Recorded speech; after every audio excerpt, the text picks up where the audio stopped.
नमस्कार दोस्तों, मैं सुमित मिश्रा स्वागत करता हूं एक बार फिर से आप सभी का एमजेटी एजुकेशन में मंथली करंट अफेयर की सीरीज को आगे बढ़ाते हुए आज हम लोग बात करेंगे जून 2022 के मंथली करंट अफेयर के क्वेश्चंस के बारे में।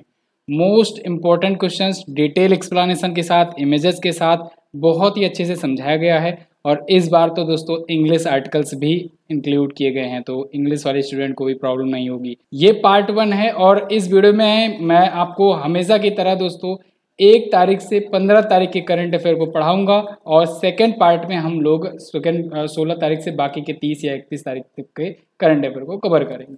ऐसा इसलिए किया जाता है जिससे क्योंकि लगातार एग्जाम्स लोगों के लगे रहते हैं, कहीं ना कहीं किसी न किसी राज्य में कोई ना कोई एग्जाम चलता रहता है, तो इसीलिए आपको 15-15 दिनों के माध्यम से एक पैकेज मिलता रहता है, तो आपको पूरा का पूरा 1 महीना इंतजार नहीं करना पड़ता है।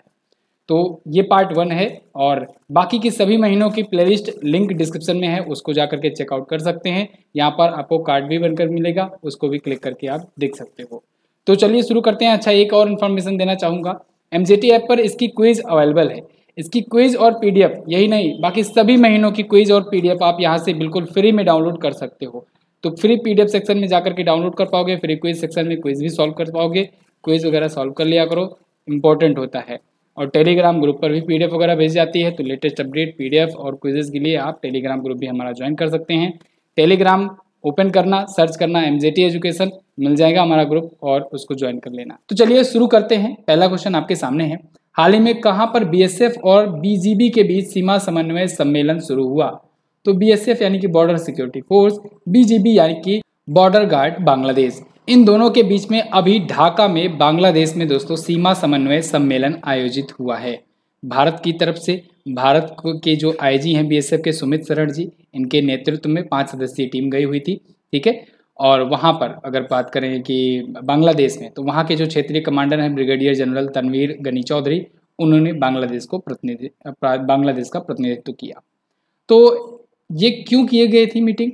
ये अवैध तस्करी को लेकर के, अवैध जो प्रवेश हो जाता है बांग्लादेश से, अवैध तरीके से लोग आ जाते हैं इंडिया में, इंडिया से कुछ बांग्लादेश में, मतलब जो अवैध तरीके से घुसपैठ होती है उसको रोकने के लिए, वस्तुओं की तस्करी रोकने के लिए, महिलाओं बच्चों की मानव तस्करी को रोकने के लिए, इन सब के लिए ये हुआ था आपसी समन्वय, ठीक है। बीएसएफ के बारे में यहाँ बात करेंगे। 1965 में स्थापना हुई थी, नई दिल्ली में हेडक्वार्टर है और पंकज कुमार सिंह जी इसके वर्तमान में महानिदेशक हैं।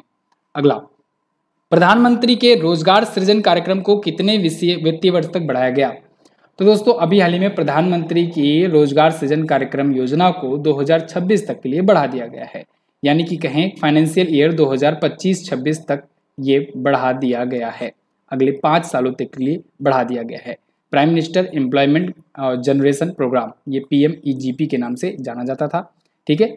तो अभी ये अगले 5 वर्ष के लिए एक बार 15वें वित्तीय आयोग के चक्र में जारी रखने के लिए फिर से बढ़ा दिया गया है। जो prime minister's employment generation programme थी, ये क्या थी? तो दोस्तों पहले क्या होता था कि भारत सरकार के द्वारा ग्रामीण और शहरी क्षेत्रों में सूक्ष्म उद्यमों की स्थापना के माध्यम से रोजगार के अवसर पैदा करने के लिए 2 योजनाएं चला करती थी, एक प्रधानमंत्री रोजगार योजना, एक ग्रामीण रोजगार सृजन योजना।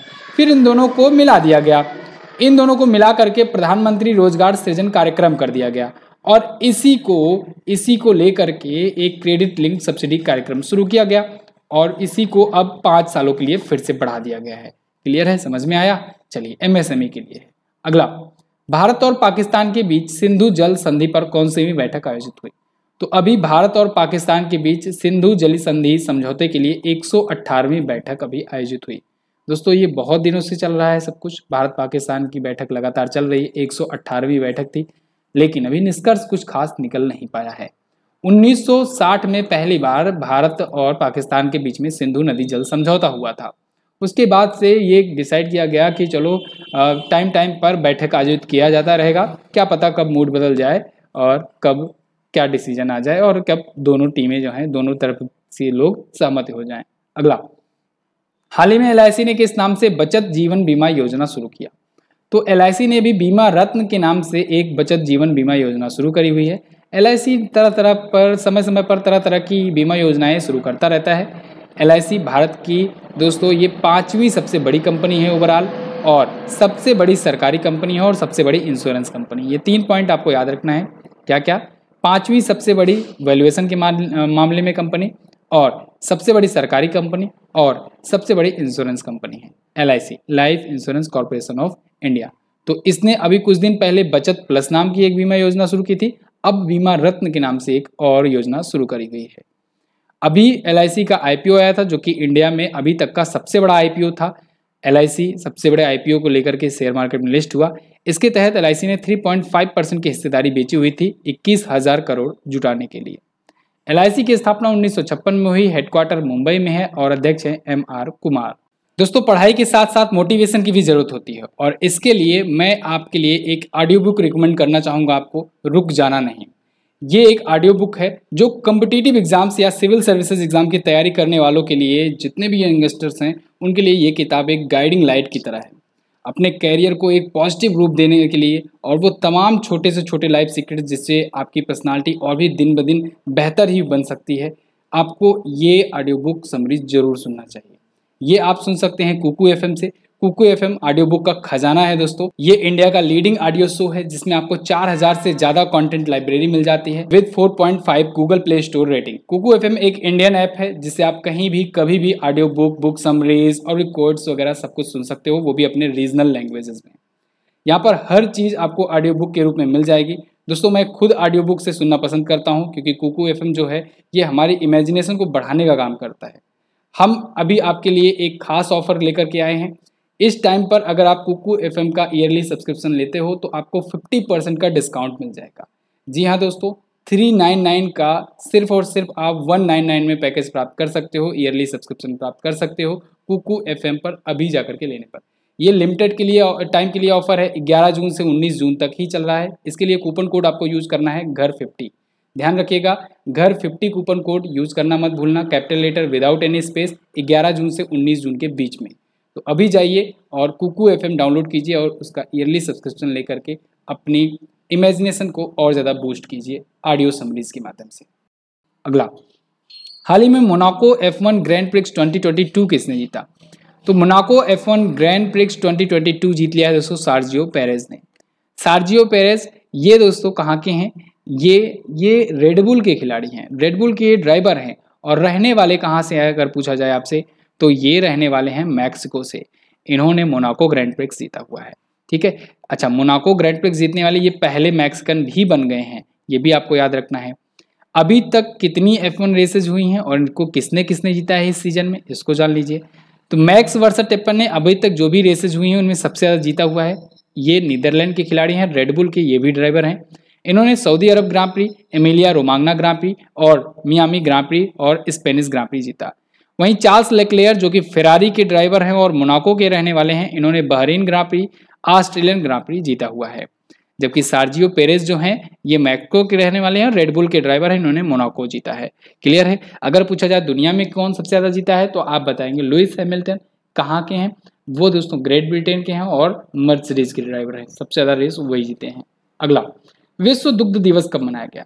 तो ये दोस्तों 1 जून को मनाया गया। प्रत्येक वर्ष 1 जून को मनाया जाता है वर्ल्ड मिल्क डे।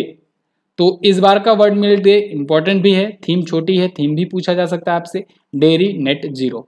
ठीक है, तो ये यूनाइटेड नेशन के फूड एंड एग्रीकल्चर ऑर्गेनाइजेशन के द्वारा सेलिब्रेट किया जाता है 2001 से। अच्छा, ये तो है वर्ल्ड मिल्क डे। अगर पूछा जाए आपसे नेशनल मिल्क डे कब मनाया जाता है? नेशनल मिल्क डे तो आप बताएंगे दोस्तों संविधान दिवस के दिन, यानी कि 26 नवंबर को डॉक्टर वर्गीज कुरियन जी की जयंती के अवसर पर पूछा जा सकता है, इंपॉर्टेंट है। फिलहाल यूनाइटेड नेशन के फूड एंड एग्रीकल्चर ऑर्गेनाइजेशन के बारे में बात करेंगे तो 16 अक्टूबर 1945 को इसकी स्थापना हुई थी। अब 16 अक्टूबर को स्थापना हुई थी, इस वजह से 16 अक्टूबर को मनाया जाता है विश्व खाद्य दिवस। क्या? विश्व खाद्य दिवस। ठीक है, एक एक पॉइंट जैसे जैसे मैं लिंक कर रहा हूँ इसको आपको ऐसे ही लिंक करके याद करना है। हेडक्वार्टर इसका रोम में है, इटली में, और अध्यक्ष हैं क्यू डोंगयू। अगला, हाल ही में इजराइल ने किस देश के साथ मुक्त व्यापार समझौते पर हस्ताक्षर किया?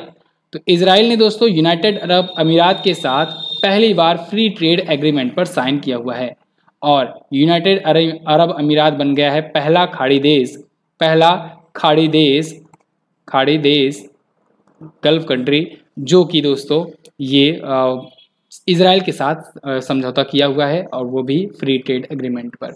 एक्चुअली में वहाँ पर जो खाड़ी देश है ना, वो लोग इजराइल को देश मानते ही नहीं थे अभी तक, लेकिन अब बहुत सारे देश जो है धीरे धीरे मान रहे हैं।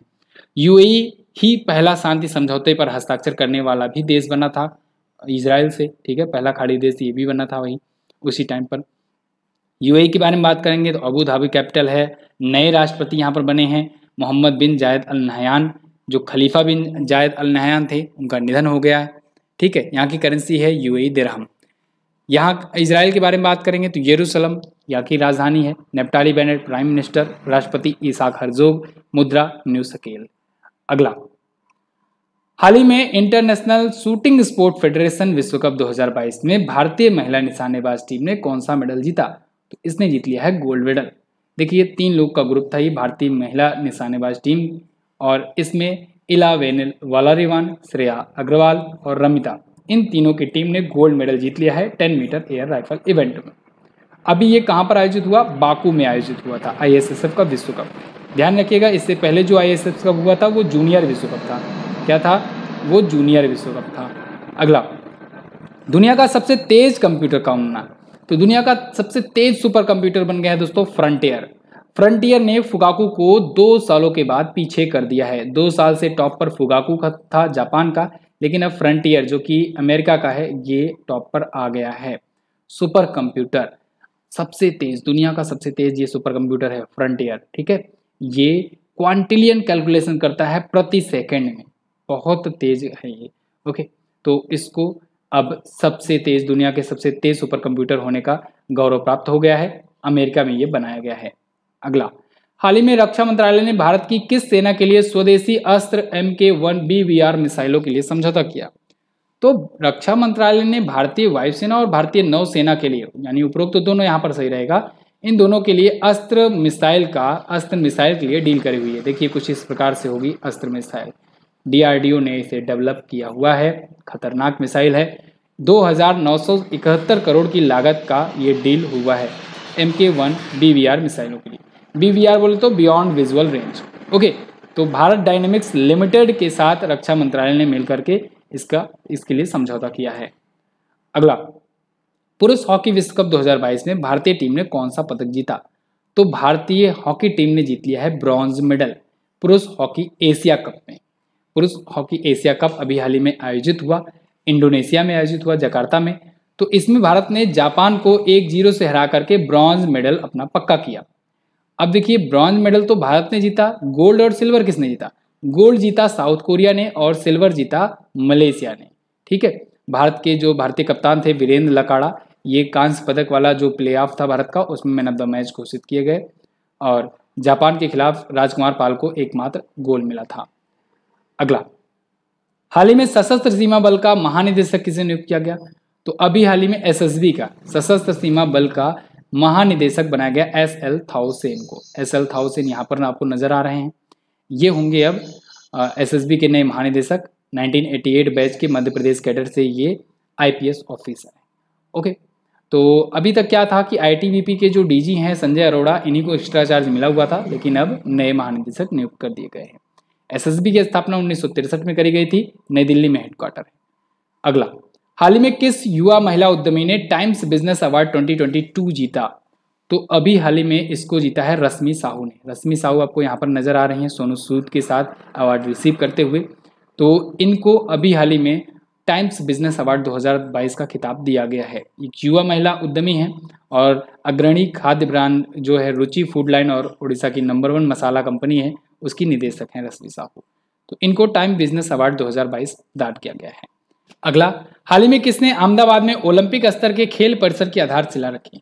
तो अभी हाल ही में केंद्रीय गृह मंत्री अमित शाह जी ने ओलंपिक स्तर के खेल परिसर की आधारशिला रखी है। अहमदाबाद में दोस्तों एक स्टेडियम्स का ग्रुप कह लें ऐसा बनाया जा रहा है जो कि ओलंपिक जैसे बड़े इवेंट्स की होस्टिंग कर सकेगा। तो यानी अब इंडिया में भी ओलंपिक हो सकेगा।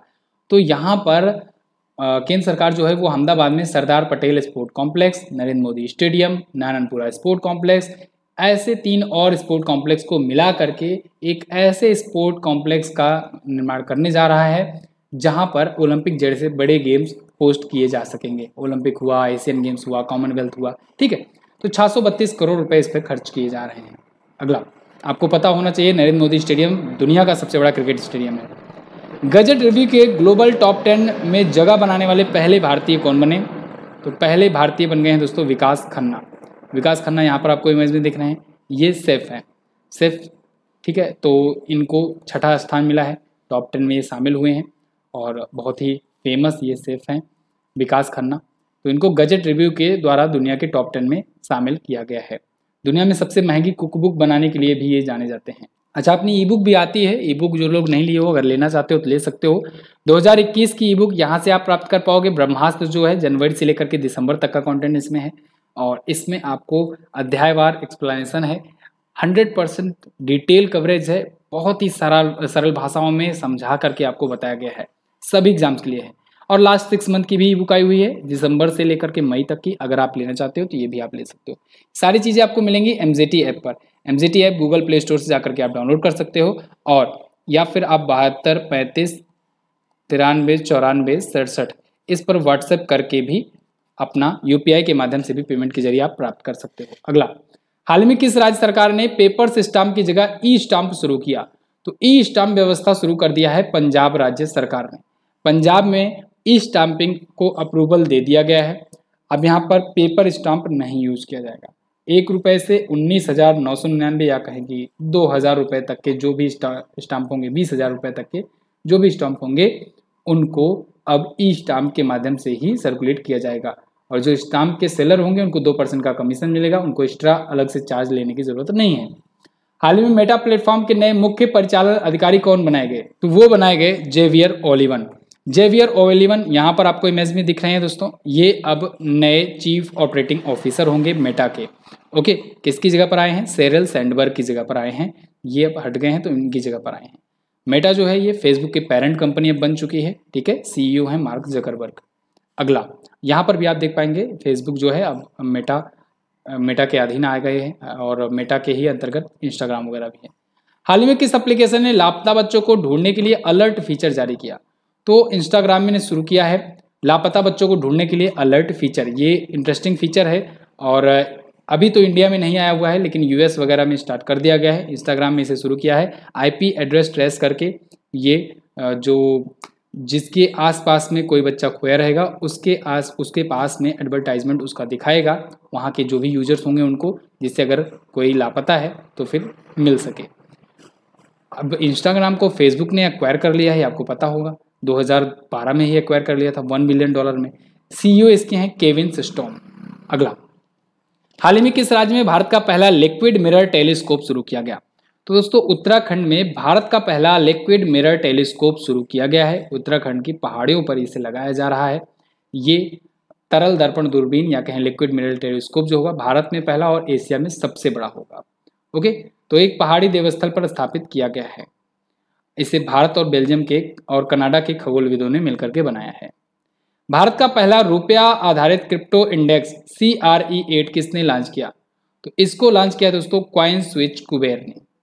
कॉइन स्विच कुबेर ने अभी हाल ही में भारत का पहला रुपया बेस्ड क्रिप्टो इंडेक्स लॉन्च किया है। नाम इसका है CRE8। याद रखिएगा, नाम इंपॉर्टेंट है, पूछा जाएगा, ठीक है।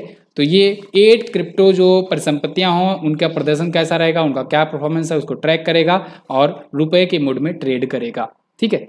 कॉइन स्विच कुबेर की अगर बात करें ब्रांड एम्बेसडर की, वो है रणवीर सिंह। अगला है, हाल ही में IPS जुल्फिकार हसन को किसका नया DG नियुक्त किया गया? तो IPS जुल्फिकार जो है दोस्तों, ये अभी हाल ही में bureau of civil aviation security के बनाए गए नए महानिदेशक, नागरिक उड्डयन सुरक्षा ब्यूरो यानी bureau of civil aviation security की। ओके, तो इनको 2024 तक के लिए नियुक्त किया गया है। विश्व पर्यावरण दिवस कब मनाया जाता है? तो 5 जून को मनाया जाता है। आप सबको पता है, world environment day.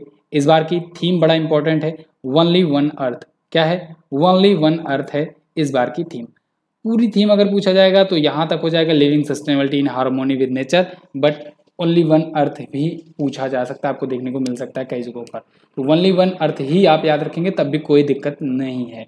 World environment day की थीम 1972 से बनाया जाना शुरू हुआ है। अगला, किस देश के शोधकर्ताओं ने दुनिया का सबसे बड़ा पौधा खोजा है? तो अभी हाल ही में ऑस्ट्रेलिया के शोधकर्ताओं ने समुद्र में दुनिया का सबसे बड़ा पौधा खोजा हुआ है। ये पौधा 200 किलोमीटर स्क्वायर में फैला हुआ है। 200 स्क्वायर किलोमीटर में फैला हुआ है, समझो आप कितना बड़ा है। नाम क्या है? पेसिडोनिया, ऑस्ट्रेलिया। अगला, किस राज्य में खेलो इंडिया यूथ गेम्स 2021 प्रारंभ हुआ? तो दोस्तों हरियाणा में ये शुरू हुआ है, 4 जून को शुरू हुआ है। यहाँ से क्वेश्चन भी बनेगा। खेलो इंडिया यूथ गेम 2021, ये 2022 में हो रहा है, लेकिन 2021 के नाम से था क्योंकि 2021 में होना था, लेकिन ड्यू टू कोविड-19 ये पोस्टपोन हुआ। तो 4 जून से 13 जून तक ये चल रहा है हरियाणा में, हरियाणा के पंचकुला में ये चल रहा है खेलो इंडिया यूथ गेम्स। ओके, तो ये चौथा संस्करण है। इससे पहले के 3 संस्करण दिल्ली, पुणे और गुवाहाटी में आयोजित किया गया था। चौथा ये है, 5वां मध्य प्रदेश में होगा। ठीक है, खेलो इंडिया जो यूथ गेम होता है दोस्तों, ये ओलंपिक, एशियन गेम्स और कॉमनवेल्थ गेम्स जैसे गेम्स के लिए खिलाड़ियों को तैयार करने के लिए, युवा खिलाड़ियों को तैयार करने के लिए एक गेम होता है नेशनल लेवल का। इसमें गोल्ड और सिल्वर जो जीतता है उन विजेताओं को 8 साल तक 5-5 लाख रुपए प्रतिवर्ष मिलते रहते हैं। ठीक है, अगला, हाल ही में जेवर में नोएडा इंटरनेशनल एयरपोर्ट का निर्माण कार्य किसे सौंपा गया? तो दोस्तों टाटा प्रोजेक्ट को सौंप दिया गया है जेवर में नोएडा इंटरनेशनल एयरपोर्ट का निर्माण करने के लिए। तो अब टाटा प्रोजेक्ट जो है ये मिलकर के इसका निर्माण करेगी। 6,000 करोड़ से ज़्यादा का ये डील हुआ है। भारत का सबसे बड़ा इंटरनेशनल एयरपोर्ट है जेवर एयरपोर्ट, जिसका नाम बदल करके नोएडा इंटरनेशनल एयरपोर्ट कर दिया गया है। ठीक है, अच्छा, टाटा प्रोजेक्ट के द्वारा ही सेंट्रल विस्टा रीडेवलपमेंट प्रोजेक्ट के तहत नया संसद भवन भी बनाया जा रहा है, ये भी आप याद रखेंगे। अगला, किस राज्य सरकार ने आंचल अभियान शुरू किया? तो अभी हाल ही में आंचल अभियान शुरू किया है राजस्थान राज्य सरकार ने। राजस्थान के जो सीएम हैं अशोक गहलोत जी, इन्होंने इसकी घोषणा करी हुई है। गर्भवती महिलाओं के लिए ये अभियान है, विशेष रूप से जो राजस्थान राज्य में मातृ और शिशु मृत्यु दर है उसको कम करने के लिए ये शुरू किया गया है। स्किप नेशनल स्पेलिंग बी खिताब किसने जीता? ये बड़ा इंपॉर्टेंट है, स्किप नेशनल स्पेलिंग बी। इसको इस बार जीत लिया है दोस्तों हरिनी लोगन ने। हरिनी लोगन यहाँ पर आपको दिख रही हैं, ये भारतीय मूल की हैं, इसलिए और इम्पोर्टेंट हो जाती हैं। तो भारतीय मूल की अमेरिकी हरिनी लोगन ने स्क्रिप्ट नेशनल स्पेलिंग बी का खिताब इस बार जीत लिया है। इन्होंने 21 शब्दों की सही स्पेलिंग बताई थी। ब्लूमबर्ग मिलेनियर इंडेक्स के अनुसार एशिया के सबसे अमीर व्यक्ति कौन बन गए? ये मुकेश अंबानी बन गए हैं। ब्लूमबर्ग मिलेनियर इंडेक्स की रिपोर्ट आई और इसमें मुकेश अंबानी ने अडानी को इस बार पीछे कर दिया है। देखिए यहाँ पर आपको ब्लूमबर्ग मिलेनियर इंडेक्स दिख रही है। अभी मैंने कल या परसों में आपको फोर्ब्स की रियल टाइम मिलेनियर्स की लिस्ट भी बताई हुई थी, उसमें मैंने आपको बताया था कि मुकेश अंबानी 6ठे पर पहुंच गए हैं। फिलहाल यहाँ ब्लूमबर्ग ने 7वें पर बताया रखा है इनको। ठीक है, गौतम अडानी यहाँ पर 9वें पर है। अगला, यहाँ पर टॉप 3 आप जानते ही हो, एलन मस्क, जेफ बेजोस और बर्नार्ड अर्नल्ड। अगला, फ्रेंच ओपन 2022 के पुरुष एकल का खिताब किसने जीता? ये इंपॉर्टेंट क्वेश्चन है। फ्रेंच एकल पर मैंने आपको वीडियो भी दी हुई थी। राफेल नडाल ने फ्रेंच ओपन जीत लिया है एक बार फिर से, 14वीं बार जीता है और 36 साल की उम्र में जीता है, यानी कि दुनिया के सबसे उम्रदराज खिलाड़ी बन गए हैं फ्रेंच ओपन जीतने वाले। 14 बार के ये विजेता हैं। ओवरऑल 22 बार ये जीत चुके हैं ग्रैंड स्लैम। 2 बार ग्रैंड स्लैम 20 का खिताब जीतने वाले रोजर फेडरर और नोवाक जोकोविच, ये 2 खिलाड़ी भी 20 खिताब पर हैं, जबकि राफेल नडाल 22 खिताब के साथ, 22 ग्रैंड स्लैम के साथ दुनिया के सबसे ज़्यादा ग्रैंड स्लैम जीतने वाले पुरुष खिलाड़ी हैं। क्लियर है? इन्हें किंग ऑफ क्ले कोर्ट भी कहा जाता है। कारण ये है कि ये क्ले कोर्ट का जो टूर्नामेंट है वो सबसे ज़्यादा बार जीते हैं। क्ले कोर्ट पर कौन सा खेला जाता है? French open. ओके, अच्छा, महिलाओं में अगर बात करें तो विमेन सिंगल इगा स्विएटेक ने जीता है, जो कि पोलैंड की रहने वाली हैं। इन्होंने कोको गॉफ को, जो कि अमेरिका की हैं, इनको हरा करके जीता है, तो ये भी आप याद रखेंगे। हाल ही में केंद्र सरकार ने छात्रों के भविष्य को तैयार करने के लिए किस नाम से स्कूल खोलने को कहा है? तो केंद्र सरकार ने पीएम श्री स्कूल परियोजना की शुरुआत करी हुई है। पीएम श्री स्कूल जो हैं, ये जितने भी स्कूल हैं सरकारी स्कूल, उनमें से 1% यानी 11 लाख हैं, उनमें से 1% यानी कि बोले तो 11,000 स्कूलों को अपग्रेड करके पीएम श्री स्कूल में करने के लिए कहा गया है। यह आदेश आया हुआ है। यहाँ पर नई शिक्षा नीति के तहत पूरा सिलेबस लॉन्च किया जाएगा और अच्छे तरीके से, एडवांस तरीके से बच्चों को पढ़ाया जाएगा। किस कंपनी ने भारत का पहला बैंकिंग मेटावर्स लॉन्च किया? तो अभी हाल ही में Kia.ai ने भारत का पहला बैंकिंग मेटावर्स प्लेटफॉर्म लॉन्च किया है, Kia.ai। इसके जरिए कस्टमर घर में ही आराम से ही डिजिटल ट्रांजेक्शन्स वगैरह कर सकेंगे। अच्छा, JP मॉर्गन जो है ये दुनिया का पहला बैंक बना था जिसने मेटावर्स में अपना स्टोर खोला था। ये क्वेश्चन भी बन सकता है। हाल ही में दुनिया के पहले नैनो यूरिया प्लांट का उद्घाटन किसने किया? ये बहुत इंपॉर्टेंट क्वेश्चन है दोस्तों। प्राइम मिनिस्टर नरेंद्र मोदी जी ने नैनो यूरिया प्लांट का उद्घाटन किया है, जो कि दुनिया में पहला है। भारत के साइंटिस्टों ने इसे बनाया हुआ है। इफ्को के, खास करके इफ्को के साइंटिस्ट ने इसे बनाया हुआ है। इफ्को ने डिजाइन किया है दुनिया का पहला नैनो यूरिया। यह क्या होगा? ये दोस्तों मात्र 1 बोतल यूरिया से कम 1-2 बोरी यूरिया का काम किया जा सकेगा। 1 बोतल यूरिया से आप समझ लो कि 2 बीघे का जो ज़मीन होता है ना, बीघे का जो खेत होता है, वहाँ तक का जितना लगता है यूरिया, उतना आधी बोतल या 1 बोतल से हो सकेगा। ये बहुत बड़ा एक चेंज होने वाला है। गुजरात के कलोल में अभी हाल ही में इफ़को ने इसे लॉन्च किया हुआ है और प्राइम मिनिस्टर नरेंद्र मोदी जी ने इसका उद्घाटन किया है। इफ़को के बारे में बात करें तो Indian farmers fertilisers cooperative limited इसका फुल फॉर्म होता है। 1967 में स्थापना की गई थी, नई दिल्ली में हेडक्वार्टर है, दिलीप साहनी जी इसके अध्यक्ष हैं।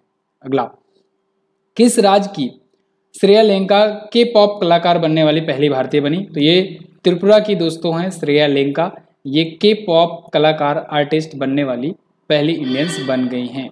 4000 प्रतियोगियों में से अकेली चुनी गई। ये ब्राज़ील की गैब्रिया डाल्सिन के साथ चुने गए हैं, 2 लोग चुने गए हैं एक्चुअली में, ठीक है। तो ये योगा ट्रेनर, सिंगर और डांसर तीनों हैं, ओडिशा की रहने वाली हैं। इंटरनेशनल योगा डे किस थीम के साथ मनाया जाएगा? तो आप सबको पता है 21 जून को दोस्तों इंटरनेशनल योगा डे मनाया जाता है। इस बार का जो योगा डे है ये योगा फॉर ह्यूमनिटी नाम की थीम से मनाया जाएगा, ठीक है। 2015 से ये मनाया जाना शुरू हुआ है इंटरनेशनल योगा डे। तो इस बार 8वां संस्करण होगा जो कि योगा फॉर ह्यूमनिटी थीम से मनाया जाएगा। पिछली बार वाली की थीम थी योगा फॉर वेलनेस 2021 की, ठीक है। 2022 क्या होगी? योगा फॉर ह्यूमनिटी, 21 जून को। अगला, हाल ही में संयुक्त सैन्य अभ्यास एक्स संप्रीति एक्स कहाँ आयोजित किया गया? तो दोस्तों ये कहाँ पर आयोजित किया गया? बांग्लादेश में, देश में। एक्स संप्रीति एक्स भारत और बांग्लादेश के बीच में होता है। तो ये बांग्लादेश के जसोर सैन्य स्टेशन में आयोजित किया गया 5 जून से 16 जून के बीच में, यानी अभी चल भी रहा है। एक्स संप्रीति एक्स, एक एक्स का मतलब एक्सरसाइज और इस वाले एक्स का मतलब है 10वां संस्करण, यानी कि 10वां ये आयोजन है। हाल ही में किसने माई पैड माई राइट कार्यक्रम शुरू किया? नाबार्ड के अध्यक्ष हैं गोविंद राजलू चिंटाला जी। तो इन्होंने इसको लॉन्च किया हुआ है, गोविंद राजलू चिंटाला ने। ओके, तो कहें कि नाबार्ड के द्वारा ये शुरू किया गया है। नैब फाउंडेशन के द्वारा मिलकर के 7.5 लाख रुपए की मशीनरी और सामग्री के साथ ये कार्यक्रम शुरू किया गया है, माई पैड माई राइट नाम का, ठीक है। तो महिलाओं की मांग के अनुरूप, डिमांड के अनुरूप सैनिटरी पैड बनाया जाएगा इसके तहत। नाबार्ड के बारे में बात करें तो national bank for agriculture and rural development होता है इसका फॉर्म। 1982 में स्थापना हुआ था, मुंबई में हेडक्वार्टर है। अगला है, किस राज्य सरकार ने जुलाई 2022 से सिंगल यूज्ड प्लास्टिक पर प्रतिबंध लगाया? तो दोस्तों अभी हाल ही में जुलाई 2022 के बाद से सिंगल यूज प्लास्टिक पर प्रतिबंध लगाने की घोषणा करी है पंजाब राज्य सरकार ने। जो सिंगल यूज प्लास्टिक होते हैं जैसे पानी की बोतल, पॉलीथीन, सब्जियों वाली, ये सब पर बैन लगा दिया जाएगा। तो विश्व पर्यावरण दिवस के अवसर पर यह डिसीजन लिया पंजाब सरकार ने। पंजाब सरकार ने शहीद भगत सिंह पंजाब राज्य पुरस्कार भी शुरू करने की घोषणा करी है, ये भी इम्पोर्टेंट है। तो अभी 55 सीवेज उपचार संयंत्र भी स्थापित करेगा ये। अभी हाल ही में मुंबई इंटरनेशनल फिल्म फेस्टिवल 2022 में सर्वश्रेष्ठ डॉक्यूमेंट्री के लिए प्रतिष्ठित गोल्डन शंख पुरस्कार किसने जीता? ये जीता है turn your body to the sun ने, turn your body to the sun ने। तो इसके डायरेक्टर हैं एलिनोर वॉन डेर हॉर्स, इसने जीत लिया है दोस्तों गोल्डन शंख पुरस्कार, ठीक है। ये एक डच डॉक्यूमेंट्री फिल्म है। जो सिल्वर है, सिल्वर शंख पुरस्कार, वो किसने जीता है? साक्षात्कारकम और ब्रदर टोल ने जीता है, ओके। हाल ही में किसने life style for the environment आंदोलन की शुरुआत करी? तो life style for the environment नाम की प्रोग्राम की शुरुआत करी है प्राइम मिनिस्टर नरेंद्र मोदी जी ने। इसको शॉर्ट फॉर्म में हम लोग लाइफ के नाम से जानते हैं, LIFE, लाइफ। फुल फॉर्म होगा life style for the environment, ठीक है। ये COP26 में ही इसकी बात उठी थी पहली बार, जब 26वां ये हुआ था संयुक्त राष्ट्र का जलवायु परिवर्तन सम्मेलन, उसी में। लेकिन अब फिलहाल शुरू कर दिया गया है। Life global call for papers की भी शुरुआत साथ ही साथ करी गई है। अगला, आईफा अवार्ड 2022 में सर्वश्रेष्ठ अभिनेता का पुरस्कार किसने जीता? तो ये जीता है विकी कौशल ने। आईफा अवार्ड दोस्तों अभी अबू धाबी में आयोजित किया गया, UAE के अबू धाबी में, UAE की कैपिटल है अबू धाबी, वहाँ पर आयोजित किया गया।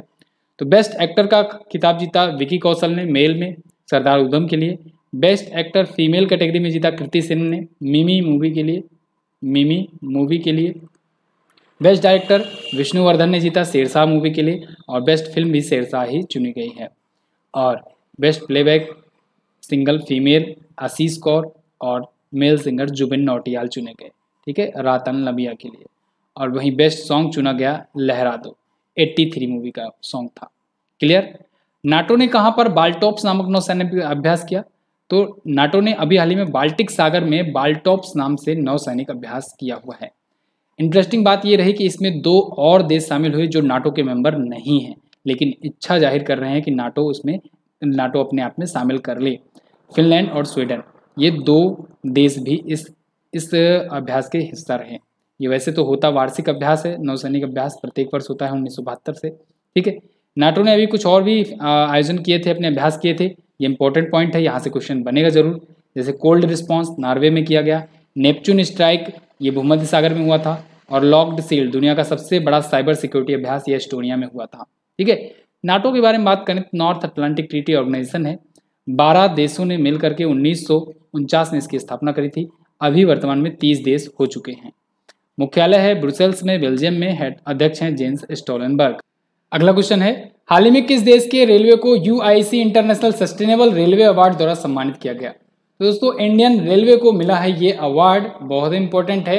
Indian railway awarded by UIC international sustainable railway award पाया हुआ है, और 1 जून 2022 को बर्लिन जर्मनी में इसको ये सम्मान दिया गया है। अभी जीरो कार्बन टेक्नोलॉजी का सर्वश्रेष्ठ उपयोग की कैटेगरी में इसको ये अवार्ड मिला हुआ है। भारतीय रेलवे बोर्ड के नए अध्यक्ष हैं विनय कुमार त्रिपाठी जी, और रेल मंत्री हैं अश्विनी वैष्णव जी। अगला, हाल ही में भारत ने कहां से अग्नि 4 बैलिस्टिक मिसाइल का परीक्षण किया?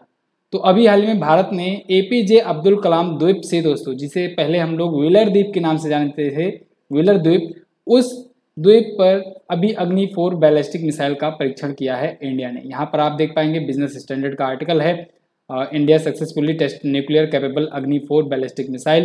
ये nuclear capable Agni 4 ballistic missile थी, तो इसका अभी ओडिशा के आइलैंड एपीजे अब्दुल कलाम द्वीप से इसका परीक्षण किया गया है।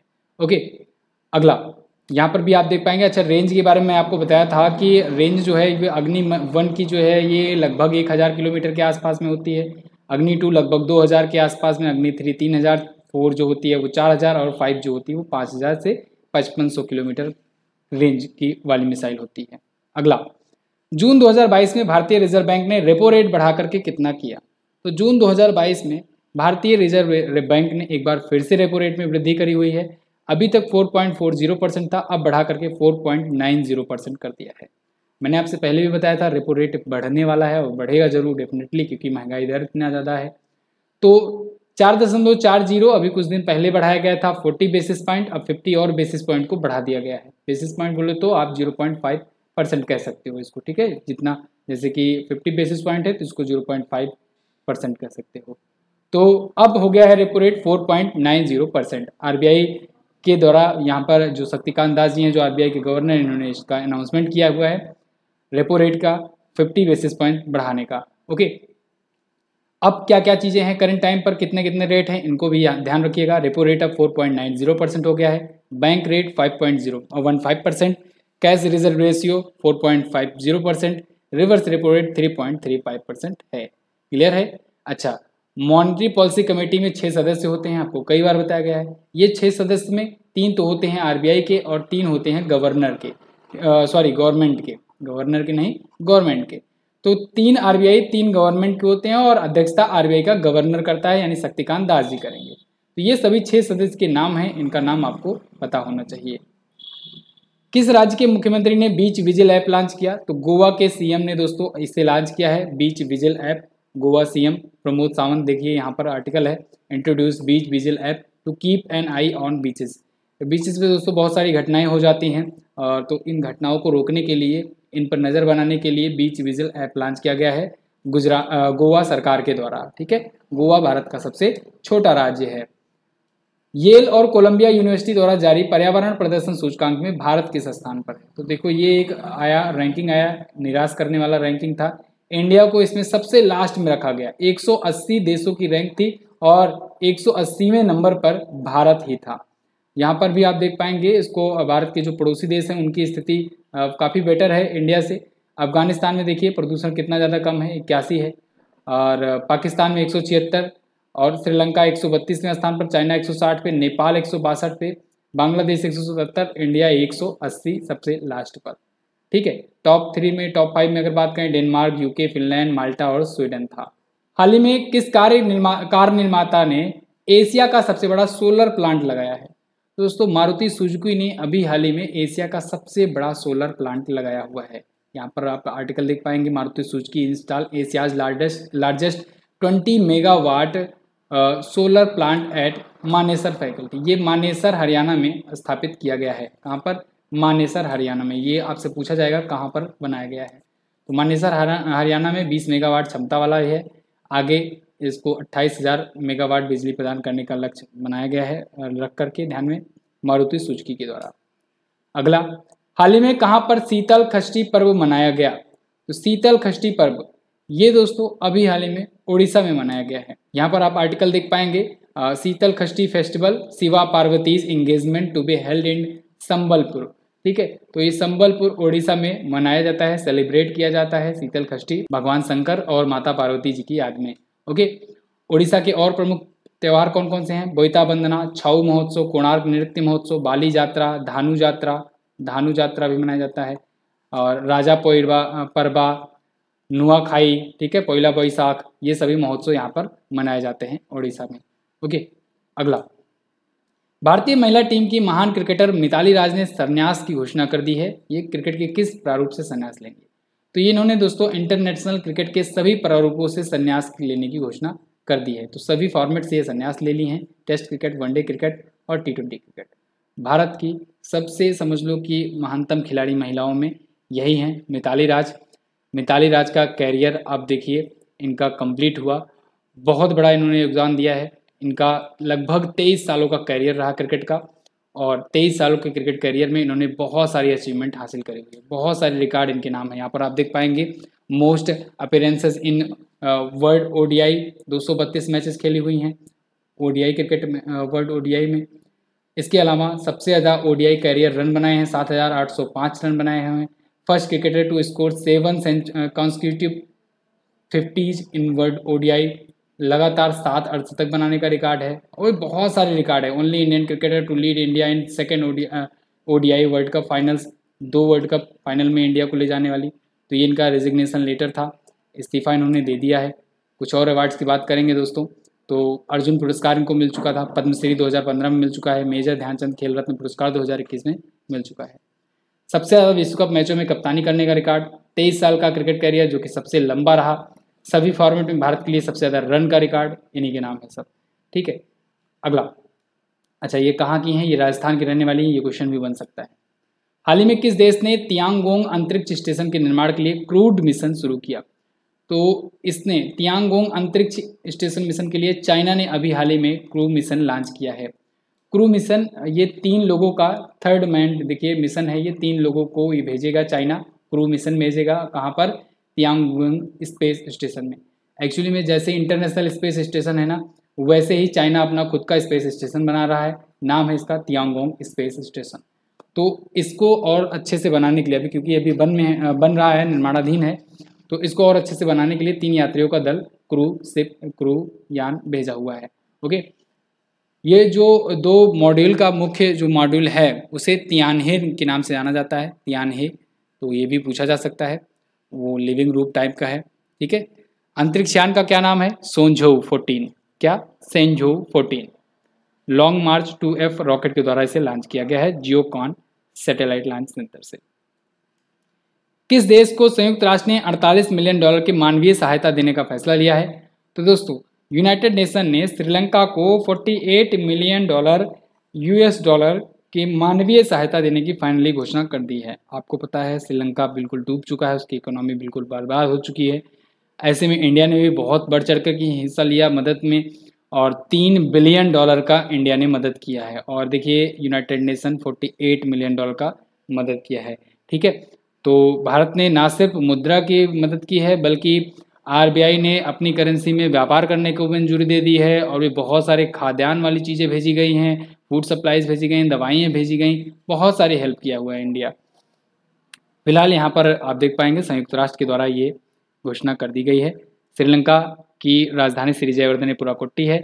यहाँ पर नए प्राइम मिनिस्टर का नाम पूछा जा सकता है, नए प्राइम मिनिस्टर हैं रोनिल विक्रमसिंघे। लद्दाख की पेंगोंग झील में 4G सेवाएं देने वाली पहली टेलीकॉम कंपनी कौन बनी? तो वो बन गई दोस्तों रिलायंस इंडस्ट्रीज। अब रिलायंस जियो जो है, इसका जो यूनिट है वो 4G सेवाएं देगी पेंगोंग झील के पास में। पेंगोंग झील वही है जो जहाँ पर इंडिया और चाइना के बीच में दोस्तों कॉन्फ्लिक्ट हुआ था उसके पास में, ठीक है, गलवान घाटी के पास में।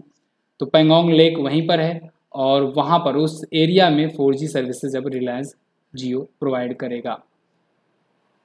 अगला, आयरन मैन ट्रायथलॉन को पूरा करने वाले भारतीय रेलवे अधिकारी कौन बने? पहले भारतीय रेलवे अधिकारी कौन बने? तो वो बन गए हैं श्रेयस जी होसूर।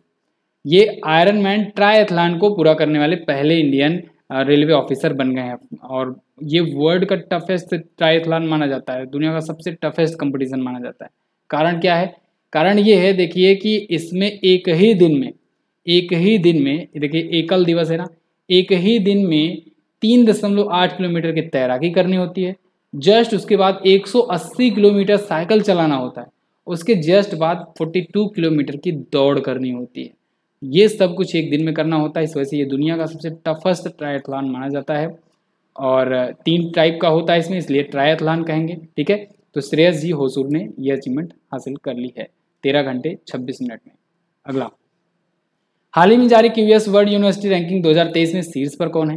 तो शीर्ष पर अगेन वही मैसाचुसेट्स इंस्टीट्यूट ऑफ टेक्नोलॉजी, हर बार यही टॉप पर रहती है, तो बिल्कुल टॉप वाला तो आपको याद करने की जरूरत ही नहीं है। सेकंड पर कैम्ब्रिज यूनिवर्सिटी है, थर्ड पर है स्टैनफोर्ड यूनिवर्सिटी। भारत में अगर बात करें तो भारत में टॉप इंडियन कॉलेज में टॉप पर है IISc बेंगलुरु, यानी Indian institute of sciences Bengaluru. Bharat के जो टॉप इंस्टीट्यूट है उनको यहाँ पर आप देख पाएंगे ओवरऑल रैंकिंग के साथ। IISc बेंगलुरु जो है इस बार लंबी छलांग लगाया हुआ है, पिछली बार 2022 की रैंकिंग में 186 पर था, इस बार 155 पे आ गया है। IIT बॉम्बे 172 पर है, IIT दिल्ली 174 पे है, ठीक है। ये टॉप 3 है इंडियन, बाकी मैंने टॉप 3 आपको वर्ल्ड वाइड बता ही दिया है। भारत का पहला मानव अंतरिक्ष मिशन गगनयान कब तक लॉन्च किया जाएगा? तो ये दोस्तों 2023 तक लॉन्च किया जाएगा। भारत का पहला मानव अंतरिक्ष मिशन होगा गगनयान। इसके तहत मनुष्यों को पहली बार इसरो भेजेगा अंतरिक्ष में, ठीक है। गगनयान प्रोग्राम देखिए क्या है, इसके बारे में पूरा डिटेल दिया गया है। और अब गगनयान के अलावा समुद्रयान भी लगा हुआ है, समुद्रयान मिशन भी होगा अपना, ठीक है। ये महासागर मिशन होगा, मानव महासागर मिशन, यानी इसमें मनुष्य को महासागर में भेजा जाएगा नीचे, ठीक है। तो इस ईयर के बहुत सारे मिशन हैं लगे हुए हैं जो आने वाले कुछ ईयर में हैं, जैसे कि आदित्य L1 भी लगा हुआ है, आदित्य L1 मिशन भी आप याद रखेंगे, ठीक है। ये सौर मिशन होगा, गगनयान ये हुआ। चंद्रयान 3 लगा हुआ है, चंद्रयान 3 भी 2024 तक मोस्ट प्रोबेबली लॉन्च कर दिया जाएगा, ठीक है, 2023-24 तक। तो चंद्रयान 3 के तहत वही चंद्रयान 2 वाला मिशन रिपीट होगा दोबारा से, कि हम लोग अपना रोवर भेजेंगे चंद्रमा पर। अगला, बिम्स्टेक ने अपनी कौन सी वर्षगांठ मनाई? तो बिम्स्टेक ने दोस्तों अभी हाल ही में अपनी 25वीं एनिवर्सरी मनाई हुई है। बिम्स्टेक की स्थापना के 25 वर्ष हो गए हैं 2022 में। ये 1997 में 1997 में इस्टेब्लिश किया गया था बिम्स्टेक। बिम्स्टेक का फुल फॉर्म होता है Bay of Bengal initiative for multi sectoral technical and economic cooperation. Okay, तो 6 जून 2022 को बिम्स्टेक संगठन की 25वीं वर्षगांठ मनाई गई। इसमें देखिए 7 सदस्य देश हैं, कौन कौन? बांग्लादेश, भूटान, भारत, म्यांमार, नेपाल, श्रीलंका और थाईलैंड।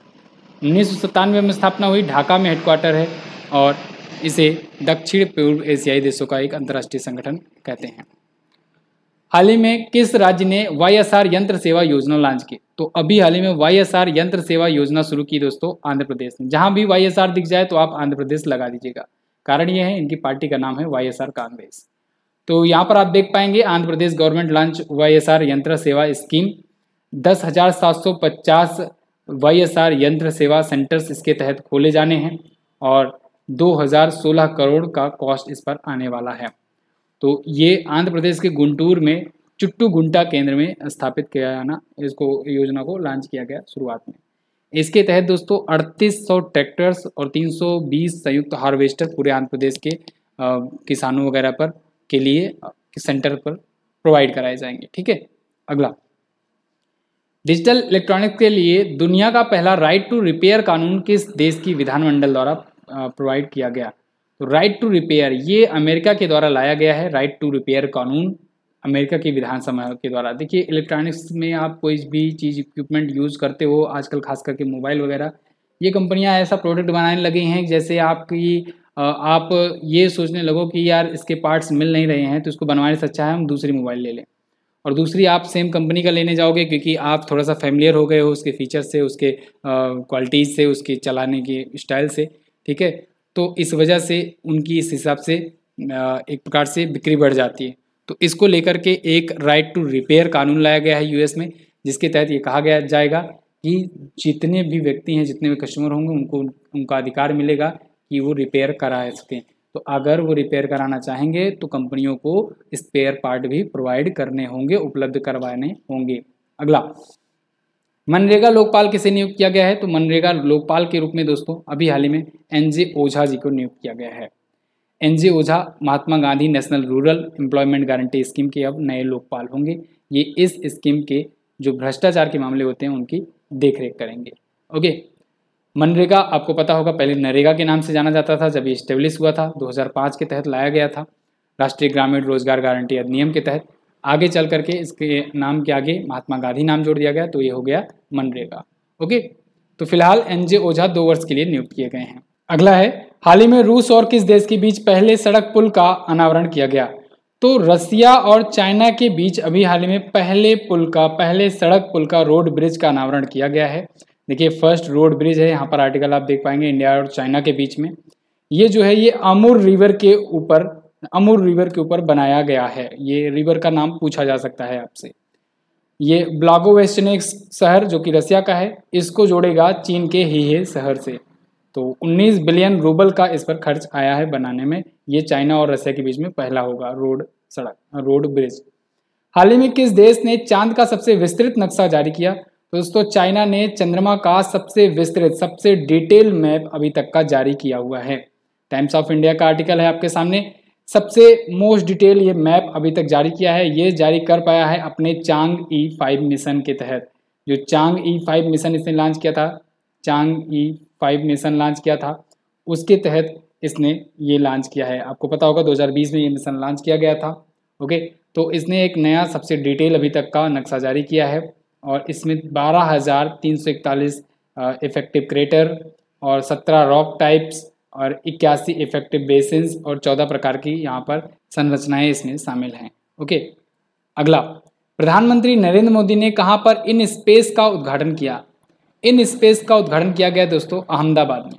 अहमदाबाद गुजरात में अभी हाल ही में प्राइम मिनिस्टर नरेंद्र मोदी जी ने इन स्पेस का उद्घाटन किया है। इन स्पेस का मतलब क्या होता है? इन स्पेस का मतलब होता है दोस्तों Indian national space promotion and authorisation centre. तो ये भारतीय राष्ट्रीय अंतरिक्ष संवर्धन और प्राधिकरण केंद्र होगा और अहमदाबाद में अभी इसका उद्घाटन किया गया है। प्राइम मिनिस्टर नरेंद्र मोदी जी गुजरात के सबसे लंबे कार्यकाल वाले मुख्यमंत्री भी रह चुके हैं। अहमदाबाद से आपको एक और पॉइंट याद रखना है, यहाँ पर नरेंद्र मोदी जी के नाम पर ही एक स्टेडियम है, क्रिकेट स्टेडियम, जो कि दुनिया का सबसे बड़ा क्रिकेट स्टेडियम है। अभी हाल ही में दोस्तों गृह मंत्री अमित शाह जी ने अहमदाबाद के कई स्टेडियम्स को मिलाकर के एक ओलंपिक टाइप के एक ऐसे परिसर की स्थापना करी थी, घोषणा करी थी, जहां पर ओलंपिक जैसे बड़े इवेंट्स को आयोजित कराया जा सके। ओके, अगला, हाल ही में भारत का 101वां यूनिकॉर्न स्टार्टअप कौन बना? तो वो बन गया है दोस्तों फिजिक्स वाला। देखिए, फिजिक्स वाला जो है ये 101वां यूनिकॉर्न बन गया है भारत का। और नियो बैंक जो आपको नीचे बी ऑप्शन में दिख रहा है, ये 100वां स्टार्टअप है यूनिकॉर्न, ठीक है, भारत का। तो ये दोनों ही आपसे पूछे जा सकते हैं, नियो बैंक भी आपसे पूछा जा सकता है। यूनिकॉर्न क्या होता है? यूनिकॉर्न वो होता है ऐसे स्टार्टअप जिनकी मार्केट वैल्यूएशन $1 बिलियन को क्रॉस कर जाए। $1 बिलियन बोले तो कितना? $1 बिलियन बोले तो रुपीज़ में कितना होता है, आप कमेंट करके बताओगे करंट टाइम के हिसाब से। ओके, चेन्नई सुपर किंग अभी पहली स्पोर्ट फ्रेंचाइजी बनी थी दोस्तों, और पहली IPL टीम भी बन गई थी। $1 बिलियन का मार्केट कैप, या कहें कि यूनिकॉर्न बनने वाली। फिजिक्स वाला अलक पांडे इसके संस्थापक हैं दोस्तों, प्रयागराज उत्तर प्रदेश से, और इन्होंने एक यूट्यूब चैनल के माध्यम से शुरुआत करी और अभी हाल ही में इन्होंने $100 मिलियन की फंडिंग रेज करी और इनकी स्टार्टअप कंपनी जो है वो $1.1 बिलियन की स्टार्टअप कंपनी बन गई है और इस प्रकार से ये हो गई यूनिकॉर्न। ठीक है, तो कौन कौन सी कंपनी ने इन्वेस्टमेंट किया है ये आपसे पूछा जा सकता है। तो वेस्ट ब्रिज और GSB वेंचर्स ने इसमें $100 मिलियन इन्वेस्ट किया हुआ है। ठीक है, फिजिक्स वाला के को फाउंडर हैं अलक पांडे। अगला, 3D मैपिंग को बढ़ावा देने के लिए मैप माई इंडिया ने किससे समझौता किया? तो मैप माई इंडिया ने इसरो के साथ समझौता किया है 3D मैपिंग को बढ़ावा देने के लिए, 3D मैपिंग के लिए। तो यहाँ पर भी आप आर्टिकल देख पाएंगे डिटेल में। ठीक है, मैप माई इंडिया के एग्जीक्यूटिव डायरेक्टर और CEO हैं रोहन वर्मा। इन्होंने घोषणा करी है, इसके बारे में बताया है डिटेल में कि अब आने वाले टाइम में 3D मैपिंग के जरिए मेटावर्स में प्रवेश करने जा रहा है मैप माई इंडिया, और इसमें इसरो की सैटेलाइट्स की मदद लेगा। इसरो के अध्यक्ष हैं एस सोमनाथ। इसरो के आगामी मिशन गगनयान, चंद्रयान 3, आदित्य L1। हाल ही में भारत का दूसरा सबसे बड़ा तेल आपूर्तिकर्ता देश कौन बना, ये बड़ा क्वेश्चन चर्चे में रहा। तो दोस्तों रसिया ने अभी हाल ही में सऊदी अरब को पीछे करते हुए इराक के बाद दूसरा सबसे बड़ा तेल सप्लायर, ऑयल सप्लायर बन गया है इंडिया का। तो इंडिया इस टाइम पर सबसे ज़्यादा ऑयल जो है ये मंगाता है इराक से और दूसरे नंबर पर रसिया से, तीसरे पर पहुंच गया है अब सऊदी अरब। ओके, तो यहाँ पर भी आप देख पाएंगे मई 2022 में ही ये सबको पीछे छोड़ते हुए आगे बढ़ा है रसिया। इराक से अभी नीचे है लेकिन बाकी देशों के ऊपर आ गया है, और कारण ये है कि डिस्काउंट पर इसने प्रोवाइड करा था और इंडिया ने बढ़ चढ़ के खरीदारी करी। 25 मिलियन बैरल तेल रूस से खरीदा इंडिया ने, जो कि टोटल इम्पोर्टेशन का इंडिया के 16% था। आपको बता दें दोस्तों, भारत दुनिया का तीसरा सबसे बड़ा तेल उपभोक्ता है अमेरिका और चाइना के बाद। 85% ऑयल इंडिया इंपोर्ट करता है प्रतिवर्ष। ओके, तो ये तो थे दोस्तों मोस्ट इम्पॉर्टेंट क्वेश्चन जून महीने के 1 जून से लेकर के 15 जून तक के महत्वपूर्ण क्वेश्चंस। अब अगला पार्ट जो आएगा उसमें हम लोग 16 जून से 30 जून तक के महत्वपूर्ण क्वेश्चंस को देखेंगे। डिस्क्रिप्शन में उसका लिंक मिल जाएगा, प्लेलिस्ट का लिंक डिस्क्रिप्शन में है, बाकी वीडियोज़ को भी आप देख सकते हैं और टेलीग्राम ग्रुप भी ज्वाइन कर सकते हैं लेटेस्ट अपडेट फ्री PDF और क्विजेज़ के लिए। MZT ऐप डाउनलोड करना ना भूलिएगा, जिससे आपको हर प्रकार की ई बुक्स वगैरह मिल सकें और वीडियो कोर्सेज भी मिल सकें। इसकी क्विज भी आप वहाँ पर सॉल्व कर सकते हो बिल्कुल फ्री में। और कुकू FM डाउनलोड कीजिए और उसका ईयरली सब्सक्रिप्शन लेकर के अपनी इमेजिनेशन को और ज़्यादा बूस्ट कीजिए ऑडियो समरीज के माध्यम से। चलिए, वीडियो को अंत तक देखने के लिए दोस्तों बहुत बहुत धन्यवाद। मिलेंगे अगली वीडियो में, तब तक के लिए नमस्कार, जय हिंद, वंदे मातरम।